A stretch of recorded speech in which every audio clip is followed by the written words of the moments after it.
자, 굉장히 어려운 연구소에 계신 분입니다. 굉장히 이름이 어려운 연구소, 칼플라니. 정태수 선생님 나오셨습니다. 안녕하세요. 네. 선생님이 최근에 굉장히 재미있는 설문을 하셨대요. 이 연구소에서. 뭐냐면, 이 탄핵 정국, 이 촛불 정국을 거치면서, 자, 앞으로 우리가 해결해야 될 게 뭘까요? 했더니 수많은 댓글이 달렸고, 그 중에서 몇 개를 추려서 먼저 해결해야 할 것들을 오늘 소개해 주시려고 한다고 하네요. 자, 어떤 게 있었습니까? 네, 시민들이 걱정하는 거는, 이제 이 박근혜 씨가 내려갈 것 같긴 하고, 정권이 바뀔 것 같긴 한데, 그런다고 문제가 해결되느냐. 네. 그러니까 첫째는. 안 바뀔 수도 있어요. 예, 안 바뀔 수도 있는 거죠. 죽 서서 개 주는 경우를 우리 87년에 이미 경험을 했기 때문에, 네. 그걸 걱정하는 게 있고. 아니, 이제 안 바뀌길 원하는 분들도 있긴 있으니까 말이죠. 그렇죠. 네. 예, 그러니까 촛불이라고 해서 당이 바뀌는 건 아니니까. 그러니까 네. 어느 대통령이 되든, 또는 어떤 당이 정권을 잡든 이 문제만은 해결해야 되는 게 뭘까? 네. 이거를 우리가 좀 논의를 해야 그다음에 누가 되든 그 일을 하지 않겠느냐 이렇게 제가 올려놨더니 100가지 이상이 이틀 만에 있었다. 이틀 만에 올라왔어요. 그 중에서 자, 이 문제부터 해결하는 게 맞겠다. 읽을 때마다 힘들어요. 칼플라니 사회경제연구소 소장님의 관점에서 보실 때 소개하고 거론할 만한 제안들이 뭐가 있습니까? 네, 그러니까 제일 많이 올라온 거는 의료예요. 의료? 예. 오. 우리가 흔히 무상의료라고 표현하는 이런 네. 것입니다. 그러니까 내가 아팠을 때 정말 이 돈 걱정 안 했으면 좋겠다. 그렇죠, 맞습니다. 특히 이제 아직 공장대는 어리지만 이제 제 나이 되면 내가 좋아요, 어려워져. 네. 젊지만 내가 아파서 누우면 그리고 요새는 살려놓잖아요. 게다가 젊더라도 부모님 있지 않습니까? 네네. 부모님 건강이나 본인 건강도 그렇죠. 있지만 네. 또 자식 건강이나 이게 이제 감기나 이런 간단한 병들은 사실 걱정을 안 해요. 그건 3,000원이에요. 네. 우리나라 너무 싸요. 건강보험이 잘해서 네. 3,000원이 10년 전부터 지금까지 3,000원인데. 근데 이제 좀 돈이 들어간 병들이 있지 않습니까? 근데 실제 여기가 이 집안 기둥뿌리를 흔드는 병들인데 이거는 제대로 커버가 안 되거든요. 우리나라 건강보험 보장성이 한 60% 된다 그러거든요. 예. 60% 된다는 거는 진료비가 10,000원 나오면은 6,000원은 이제 보험료 냈으니까 보험금이 나오고 나머지 4,000원인데 네. 이게 한 달에 1,000,000원이면 400만 원 내야 되거든요. 그렇죠. 근데 이게 바로 해결이 되는 게 아니라 몇 년 간다든가. 게다가 이렇게 비싼 병들이 있어요. 비싼 병들. 비싼 병들은 보험이 커버 안 되는 진료도 많아요. 네, 만성 예. 질병의 경우에 약 같은 것들이 굉장히 비싸기 때문에 네. 그러니까 이런 문제 어떻게 해결했으면 좋겠느냐 이런 얘기가 이제 제일 많이 올라왔고요. 다음은 교육. 교육. 예. 그러니까 국민들이 살아가면서 이게 아주 일상적인 일인데 이게 굉장히 불안한 거예요. 맞습니다. 이게 의료 살면서- 같은 경우에는 우리 이명박 정부부터는 계속 거꾸로 민영화 쪽으로 가려고 하잖아요. 그렇죠. 예, 정반대로. 예, 우리 삼성이 가장 원하는 게 의료 민영화고 사실은 정유라 씨하고 관계돼서도 의료 민영화 얘기를 바로 했어요. 이재용 씨 만난 다음 날 예, 박근혜 대통령이 물론 그거 증명할 수는 없습니다. 이래서 이랬다는 말할 수 없지만 하여튼 그런 식으로 삼성 입장에서는 의료 쪽에서 앞으로 돈 벌겠다 이거거든요. 예, 그럼 오랫동안 그래서 왔었죠. 예, 벌써 한 20년 됐죠. 네. 제가 참여정부에 있었지만 참여정부 역시 삼성 의료 민영화의 몇 단계를 실제로 실천을 했거든요. 예, 그 압박이 대단했다고. 삼성은 사실 워낙 힘이 막강하니까 정보가 들어서기 전부터 네. 밀착 커버를 해서 들었으면 자기들이 요구하는 거를 관철시키려고 끊임없이 노력하지 않습니까? 근데 이제 이전 정부와는 다르게 이명박 박근혜 정부에서는 노력을 했다기보다 같이 공동정부. 같이 노력하는 수준이기 때문에 그 걱정이에요. 의료 민영화도 상당도 진척이 돼가지고.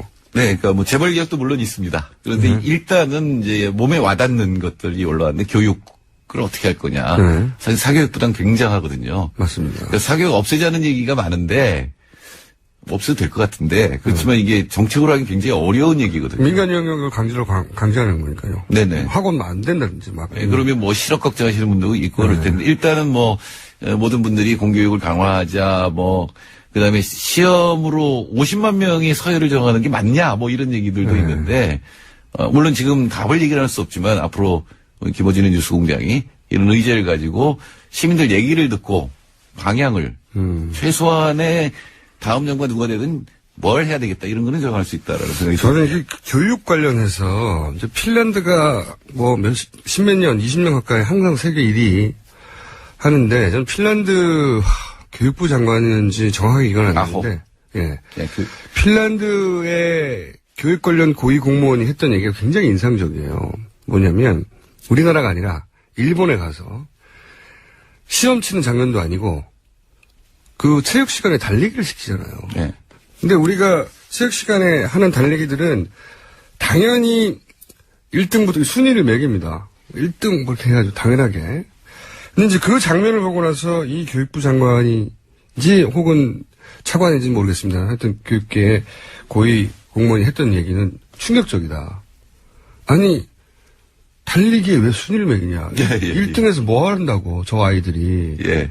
그냥 달리기에 즐거운 걸 가르쳐주면 되는데 왜 저기 순위를 매기고 있냐고. 이게 사실은 우리가 가지고 있는 기본 인식이 확 깨버리는 건요. 달리기에조차 아이들한테 순위를 매기는 것에 대해서 왜 저래야 하냐고. 예, 핀란드 뭐가 대단하다고 달리기 순위 1등 하는 게. 예, 핀란드 교육개혁을 지금 거의 50년째 하고 있습니다. 68년에 모든 당이 합의를 해서 네. 근데 그 앞에 20년 동안 교육개혁을 진두지휘한 교육감이 있는데 우리로 치면 네. 그분을 제가 핀란드 가서 한번 만났어요. 아, 또 자랑이었네요, 또. 그러니까 자랑은 아니고 이 주제를 괜히 꺼냈네. 아니 네. 이겁니다. 그 바로 등수 얘기인데. 등수 얘기. 근데 어떻게 너희는 등수를 매기냐는 거죠. 네. 얘는 달리기를 잘하고 네. 얘는 노래를 잘 부르고 예. 얘는 수학을 잘한다. 얘는 말을 잘하고. 그걸 어떻게 등수를 매기냐라는 한 거죠. 사람의 등수를. 네. 예. 근데 우리 매기잖아요. 그러니까 이제 달리기는 곱하기 0, 수학은 곱하기 100, 뭐 이렇게 점수를 이제 가중치를 곱해갖고 수치를 하나로 만들어서 하잖아요. 근데 제가 그때 그 반에서도 등수를 안 매깁니다. 핀란드는. 네. 근데 제가 50만 명의 등수를 매긴다는 말을 하려다가 말았어요. 이분이 이미 70대가 넘었기 때문에 충격받으실까봐. 충격받고 돌아갈 수 있어서. 10명 수준도 안 매긴다. 그러니까 점수만 학점, 그러니까 공부에 대한 점수를 안 매는 게 아니라 예. 아이들이 하는 활동에 등수를 매기지 않는 거예요, 그냥. 그러니까 시험은 봐요. 네. 근데 시험을 보는 이유는 얘가 뭘 잘하고 뭘 못하는지를 알기 위해서 보고. 그렇죠. 얘가 잘하는 거는 부추겨주고 못하는 거는 특히 이제 시민 쪽이 못하는 거는 이제 끌어올려주기 위해서 시험을 보는 거지 등수 매기기가 아니거든요. 그래서 이 등수에 대한 인식이 없더라고요. 근데 등수는 1등이에요. 그런데 교육 평가를 하면 전 세계 항상 1등 하잖아요. 이번에 2등으로 떨어졌는데 이 우리나라 학생들한테 굉장히 유리한 사지선 대역이에요. 사지선다행 시험을 봐가지고. 그러면서 1등을 계속했었던 거죠. 하여튼 시민들이 원하는 거는 그런 핀란드 같은 교육이 왜 우리나라에서는 안 될까? 그러니까요. 그 양반이 했던 얘기 이겁니다. 저희가 그 가장 인상적인 멘트가. 아니 애들이 달리기 1등에서 뭐 한다고 어디서 쓴다고. 생각해보니까 그래요. 애들이 건강하거나 달리기를 좋아하거나 이런 목적으로 달리기를 하는 거지. 아니 저기서 왜 등수를 매기고 참 이해가 안 간 거예요. 예. 우리 관점에서는 너무 자연스러웠는데. 우리는 50만 명을 등수를 매기잖아요. 그리고 그 등수가 굉장히 중요하기 때문에 애들이 인생을 목숨을 걸죠. 인생을. 교육 문제, 근본적인 계획, 그러니까 철학 자체가 다른 사람이 나와야 되는 거예요? 이거 바꾸려면. 그러니까 다른 사람이 나오는데 그 사람이 뭘 할지에 대해서 시민들이 방향을 정하자는 거죠. 예를 들어서 지금 바로 이제 나온 거라고도 볼 수가 있는데 핀란드 교육을 시민들이 원한다. 이렇게 그 평등 교육이라고 흔히 부르고 우리는 경쟁 교육이거든요. 굉장히 다른 이런 교육인데. 철학 자체가 다른 거죠. 예. 그리고는 조세정이 세금. 왜냐면 예, 세금. 또 막 몇천억 단위로 날아가고 그런다니까. 가령 지금 굉장히 유리한 상황인데도 야당이 법인세 인상을 슬쩍 뺐거든요. 네. 기업도 세금 내야 되는데 그걸 갖다 뺐다고요. 그러니까 그런 어떤 법인세 인상이라든가 또는 부자들이 왜 세금을 안 내냐. 우리나라가 세계에서 제일 덜 내는 나라 중에 하나인데. 부자들이. 예. 네, 특히. 이런 문제들이 올라왔고요. 그다음 부동산. 왜 한 사람이 땅이나 집을 자기가 사는 곳을 훨씬 많이 갖고 있는데 네. 세금도 안 내고 그걸 많이 갖고 있기 때문에 보통 사람들이 고통을 받고 있는 이 현실에 대해서 이것도 원칙을 정해야 된다. 아파트는 남아 돌아요. 집이 없는 이유는 네.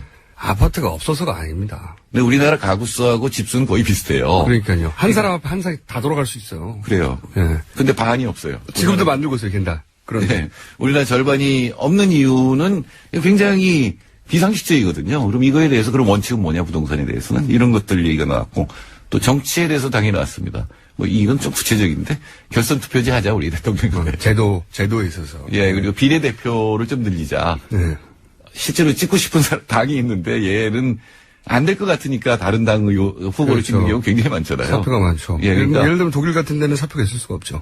네. 예, 독일도 뭐 사표가 좀 있는데 완전 비례대표는 아니니까. 네. 그러나 내가 찍은 사람이 될 확률이 거의 뭐 7, 80%가 되면 오케이. 근데 우리는 거의 없거든요. 그러니까요. 소수 정당인 경우에는. 1등 아니면은 안 뽑히니까. 네. 그나마 비슷한 정당에다가 표를 주게 되는 경향이 있죠. 네. 그나마 조금 가까운. 그렇죠. 네. 정확하게 원하는 덜 나쁜. 네. 덜 나쁜 싫은 놈이 아닌 거죠. 정확하게 원하는 사람은 이 사람인데 이 사람이 당선될 가능성이 없거나 그런 정당이 아니면 이 표는 사표가 된다고 생각해서 몰아주게 되고 그러면 이제 소수 정당은 절대 클 수가 없죠. 절대로. 네. 그래서 시민들이 여러 가지 얘기를 했는데 가령 조금 전에 김어준 총수가 좀 길게 얘기해서 그럼 핀란드식 교육을 하자. 네. 이 정도까지만 정해도 방향이 많이 정해진 거거든요. 아니, 굉장히 다양한 의견이 있기 때문에. 자, 앞으로 그러니까 오늘 하신 얘기는 그러니까 정태인 소장님이 그런 의제들을 지금 모으고 있고 그런 의제들을 선정해서 앞으로 한두 의제를 가지고 이 시간에 계속 다뤄보겠다. 그리고 그걸 모으고 있다. 의견을 이런 말씀이신 거죠? 그러니까 뭐 만민공동을 하자 시민의회 여러 가지가 있는데 그건 여러 군데서 하면 됩니다. 네. 근데 김어준의 뉴스공장에서 하나씩 정리하는 것도 저는 하나의 방법이라고 생각합니다. 저희가 정리는 잘하죠. 자, 의견이 있으신 분들은 칼플라니 사회경제소 연구소나 혹은 정태현 소장님의 페이스북에 가서 아니요, 뉴스공장에서. 그러니까 거기서 모으세요. 아, 예, 물론 제가 정리합니다. 거기서 모으시고 그리고 모은 것을 저희가 다루기로 하겠습니다. 자, 지금까지 정태현 소장님이었습니다. 감사합니다. 네, 감사합니다. 까칠한 미식가 걸리면 박살난다. 황교익 마칼루미스트 나오셨습니다. 안녕하세요. 오늘은 뭐가 걸렸습니까? 이건 늘 제가 지적하는 것 중에 하나인데, 우리 음식에 대한 그 민족주의. 네. 우리가 이 음식을 먹는 것은 우리의 위대한 민족, 한민족의 정신이 담겨 있는 것이고, 이것을 외국 사람들한테 먹여서 한민족의 위대함을 알려야 된다 하는, 네. 이런. 한식 세계화라고 표현되는. 그렇죠. 근데 참 묘한 게, 이 한식 세계화 이런 것은 좌파 우파를 안 가려. 네. 원래 전통적으로 좌파라 그러면 민족주의에 대해서 굉장한 반대의 모습을 보여야 되는데. 네, 너무 폐쇄적이고, 왜냐면은, 민족주의가 가장 부정적으로 나타난 사례가 근대사에서 이제 나치였기 그렇죠. 때문에, 네. 그것이 이제 베타로 연결되고, 외국인 공격이나. 그렇죠. 인종주의. 네, 인종주의로 연결되기 그렇죠. 때문에. 그래서 그런데 한국 사회는 묘하게 이런 게 많은 인종주의며 민족 문제에 대해서 굉장히, 능득한 마음을 가지는 듯 하지만은 음식 문제에 나오면 다 한결같이 우리 것은 대단히 뛰어난 무엇을 가지고 있는 것처럼 그렇게 강조를 하고 특히 정치인들이 이걸 좌우 가리지 않고 지역 가리지 않고 이렇게 이용을 해요. 우리 음식이 맛있다고 하는 건, 자연스러운 자부심일 수 있는데, 네, 이걸 그렇죠. 정치인들이 이용하기 시작하는 순간부터 이제 이상하게 흘러가기 꼬이는 거죠. 네. 그러니까 모든 그 인간이 지구상 인간은 자기가 먹는 것에 대한 자부심들을 가지고 어느 우리게 나라나, 제일 어느 맛있어. 지역이나. 제일 네. 맛있어. 우리게 맛있다니까 아니에요. 자기한테 익숙하니까. 네. 근데 그 정도 선의 것은 다 애양심도 가지고 있는 거고, 국가에 대한 애국심, 기본적인 바탕이죠. 자연스러운 겁니다. 그렇죠. 거기까지는. 근데 그 이상의 무엇을, 정책에 반영을 한다든지, 정치인들이 이것을 말하는 것으로 표를 모은다든지 하는 이런 일은 여기가 사실 금지거든요. 본격적으로 시작된 게,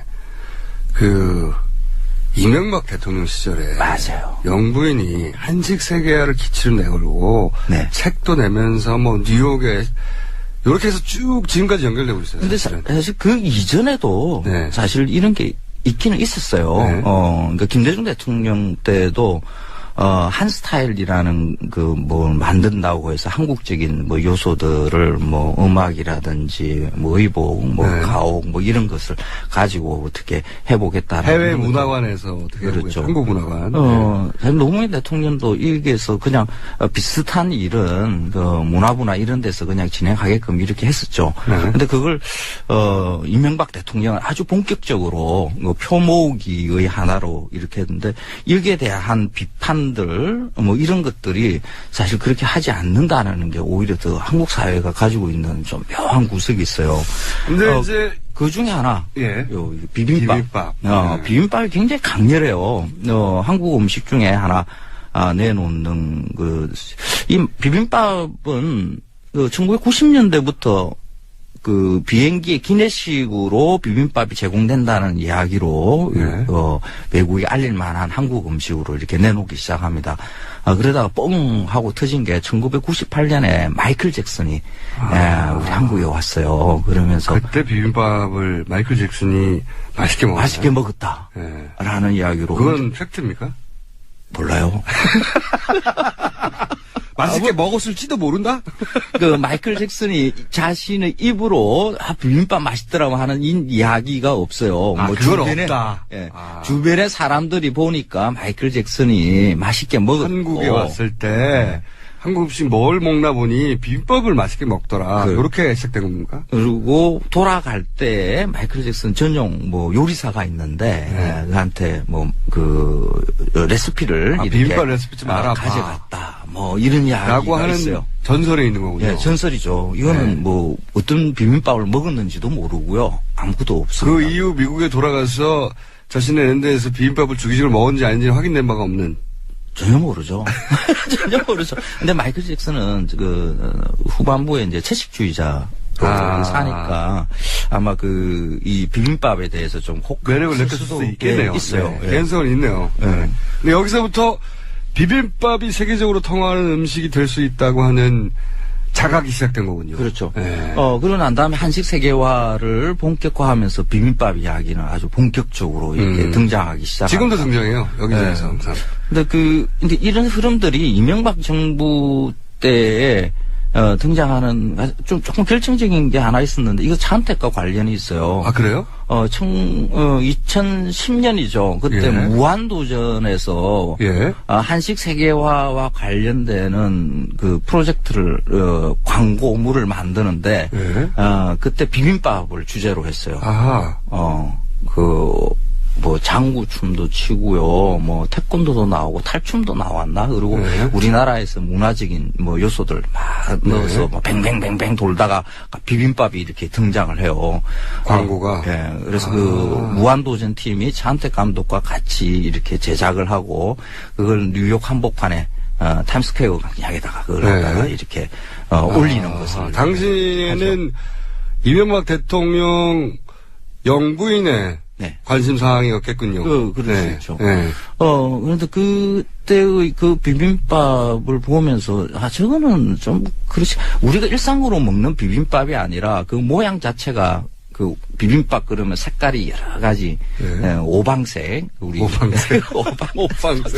오방색으로 생각나고, 이런 모양을 만든 것을 이렇게 내놨어요. 그래서 그걸 보면서 모양만 색깔만 그렇게 예쁘게 해놓은 거지 맛있는 음식으로는 절대 보이지 않는 거예요. 그러니까 모양 잡다 보면 맛을 놓치는 그런 것들 참 많죠. 그리고 현실에 존재하지 않는 비빔밥의 것으로 이 그림을 만들었더라고요. 그래서 제가 제 SNS상에 그걸 갖다 문제를 지적을 했어요. 저거는 현실에 존재하지 않는 비빔밥이고. 비빔밥이 아니라. 그리고 저거는 맛도 없을 것이다. 왜 그런 환각들을 심는 그런 것은 바르지 않다. 우리가 일상으로 먹는 비빔밥을 내놓는다 그러면 그럴 수 있는 것이지. 그런데, 그것으로 어마어마한 비난이 막 쏟아지더라고요. 좋은 것 좀 이렇게 예쁘게 포장했는데, 그거 가지고 그렇게 광고라는 게 원래 그런 거지 포트를 잡고 있냐고. 네, 그런 거죠. 이 나쁜 황교안. 그런 비난을 그때 받으셨어요? 외국에도 사실 각국에 자기가 맛있다고 주장하는 음식물에 대한 홍보 작업들을 합니다.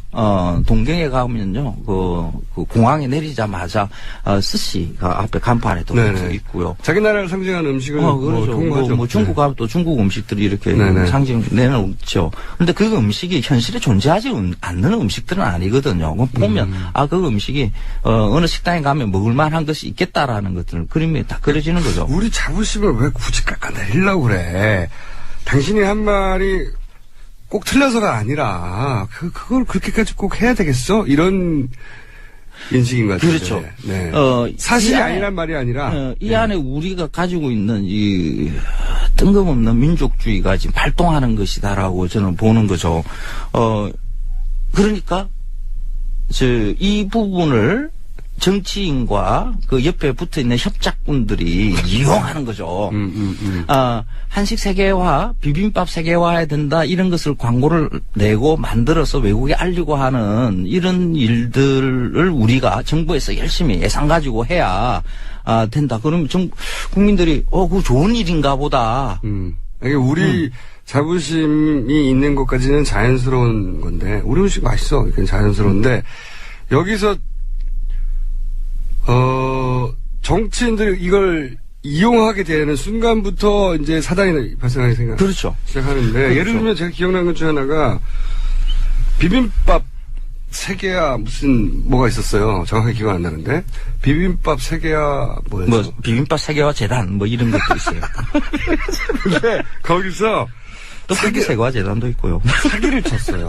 어떤 사기를 쳤냐면 브룩실즈가 그 비빔밥 소재가 되는 거를 쫙 담아가지고 네. 가는 예. 사진을 찍어가지고 봐라 브룩실즈가 비빔밥을 먹고 있다 이런 식의 그러니까 광고라기보다는 외국 잡지에 기사가 났는데 맞아요. 그 재밌는 것은 그 기사가 그 잡지에서 실려서 배포되기 전에 우리 정부에서 어떻게 알았는지 그거를 홍보 자료로 내보냈는데 나중에 알고 봤더니 그 돈 주고 한 거였다. 이런 거. 이명박 정부 때 이야기죠.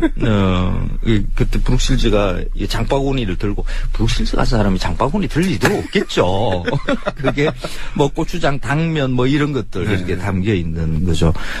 그런 홍보를 굳이 정부 예산으로 이렇게 해야 되는가 하는 것을 그 비빔밥 위에 올려져 있는 그 나물들, 고기들을 하나하나 접시 위에 담으면 그냥 한정식이 돼요. 그래서 그 나물들을 올려서 비벼 먹는 반찬. 굉장히 게으른 음식이네요. 어떤 의미에서는. 그릇도 없고, 마땅하게 끼니를 때우는 시간이 없을 때. 상 차리니 다 얹어 그냥 거기다가. 그렇죠. 예. 고추장 넣어, 비벼, 먹어, 이거 아니에요? 일종의 패스트푸드죠. 개념 똑같습니다. 햄버거가 그러네요. 탄생하는 것과 비빔밥이 탄생하는 그 관념은 똑같습니다. 빵, 고기, 채소를 서양 사람들은 주식으로 하고요. 그것을 빵 사이에 고기와 채소를 넣고 한 손에 들고 만들게 간편식으로 만든 게 그게 햄버거거든요. 상 차리지 말고 그냥 한 손에 먹자. 그걸 우리를 패스트푸드라 그래요. 비빔밥도 밥과 여러 가지 반찬이 있는데 그걸 다 차리니까 번거롭잖아요. 그러니까 그냥 밥 위에 반찬들 다 올려서 비벼 먹자. 이거는 귀찮은 주부가 만든 음식입니다. 그런데 남편한테 밥상 차리기도 귀찮고 한 번에 얹어가지고 먹어 이거거든요. 근데 그게 조합이 괜찮으니까 또. 그래서 5일장에 가면 국밥과 함께 항상 있는 게 비빔밥이에요. 그러니까 장날에 먹을 수 있는 간편한 음식이라는 기원은 뜻이겠죠. 그랬을 것 같아요. 근데 이 비빔밥에다가 뭔가 우리 한민족의 뭔가 대단한 우주의 기운이 담겨 있는 이런 음식으로 그런 강박들을 만들면서 오방색이 등장을 해요.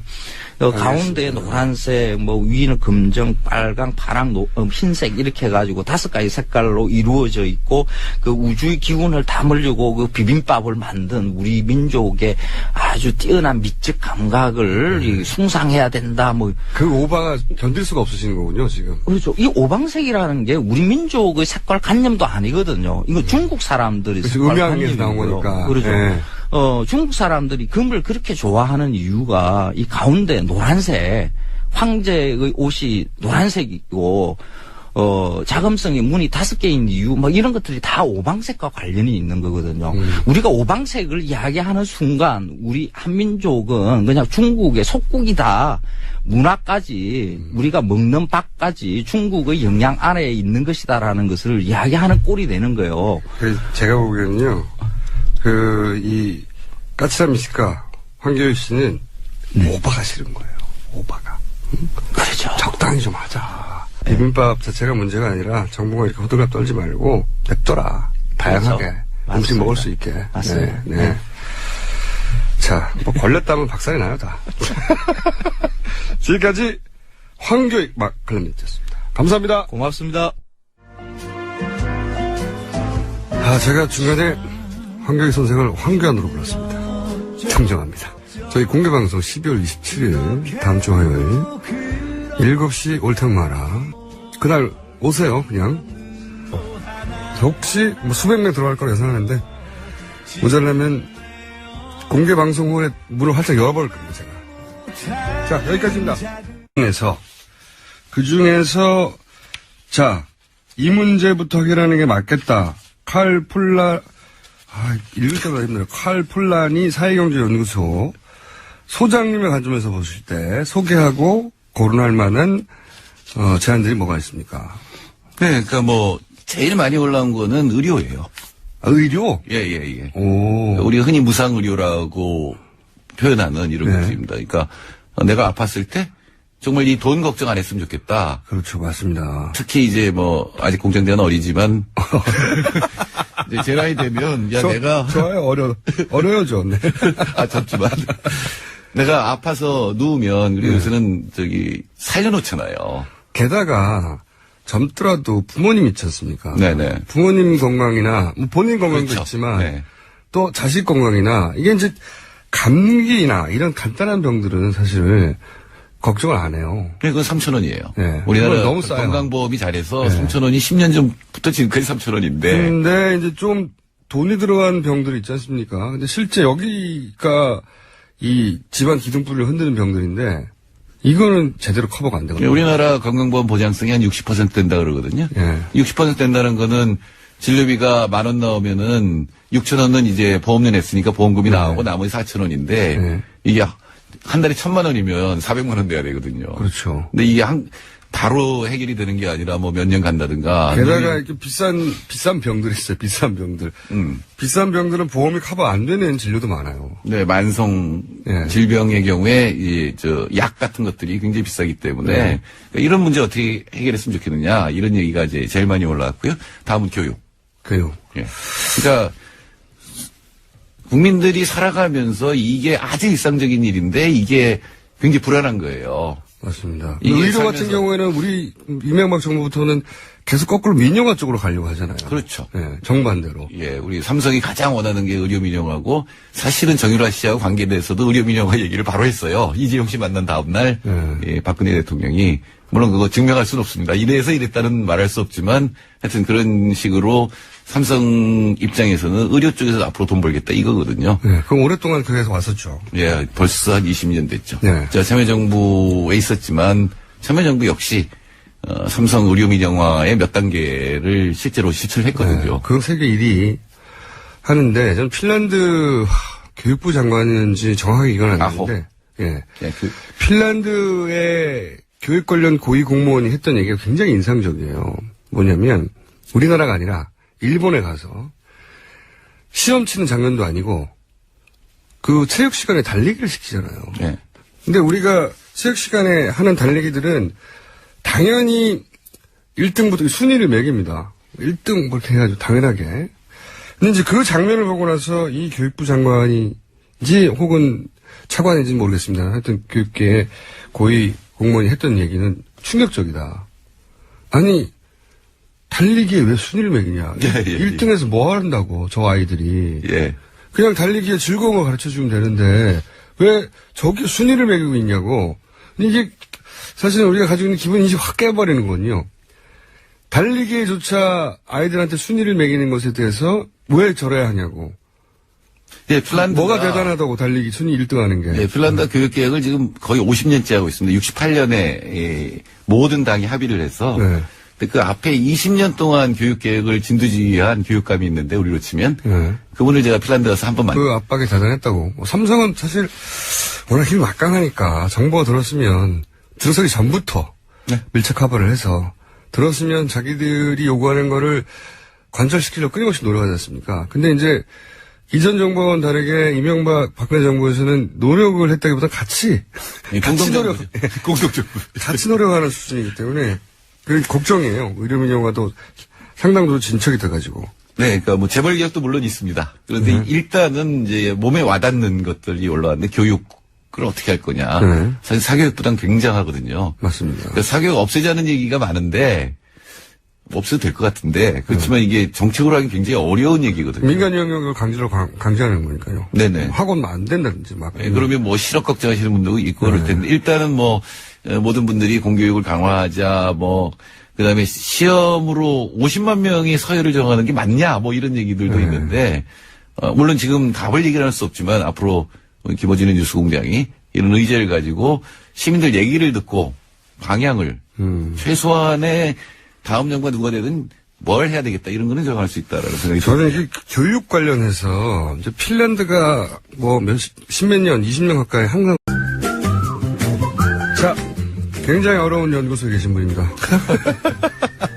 굉장히 이름이 어려운 연구소 칼플라니 정태수 선생님 나오셨습니다. 안녕하세요. 네. 선생님이 최근에 굉장히 재미있는 설문을 하셨대요. 이 연구소에서. 뭐냐면, 이 탄핵 정국, 이 촛불 정국을 거치면서, 자, 앞으로 우리가 해결해야 될 게 뭘까요? 했더니 수많은 댓글이 달렸고, 그 중에서 몇 개를 추려서 먼저 해결해야 할 것들을 오늘 소개해 주시려고 한다고 하네요. 자, 어떤 게 있었습니까?